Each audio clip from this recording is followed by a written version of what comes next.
outside of academia, out with companies and schools, the very first thing they said to never do is to start your talk with a graph. The very first thing I wanted to do is start my talk with a graph. This graph looks boring, but this graph is the reason that I get it. The fact that there's one weird red dot that's up above the curve, there's one weird in the room, you know who you are, I saw you earlier.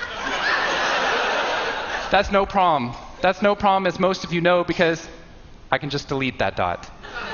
I can delete that dot because that's clearly a measurement error, and we know that's a measurement error because it's messing up my data. So one of the very first things that we teach people in economics and statistics and business and psychology courses is how, in a statistically valid way, do we eliminate the weirdos? How do we eliminate the outliers? That instead of deleting those positive outliers, what I intentionally do is come into a population like this one and says, why?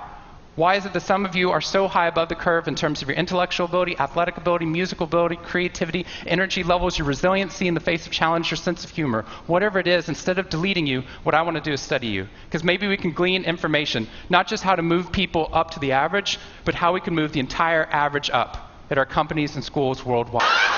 See, what we're finding is it's not necessarily the reality that shapes us, but the lens through which your brain views the world that shapes your reality. And if we can change the lens, not only can we change your happiness, we can change every single educational and business outcome. 4 years, and what I found in my research and my teaching is that these students, no matter how happy they were with their original success of getting into the school, 2 weeks later, their brains were focused not on the privilege of being there, nor on their philosophy or their physics. Their brain was focused on the competition, the workload, the hassles, the stresses. The long-term happiness is predicted not by the external world, but by the way your brain processes the world.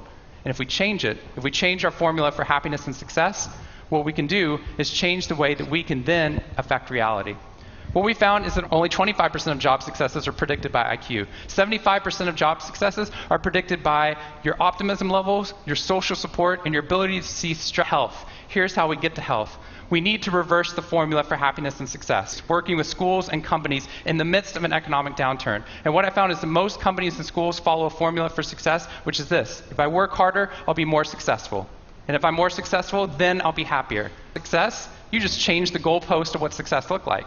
You got good grades, now you have to get better grades. You got into a good school, now you have to get a better school. You got a good job, now you have to get a better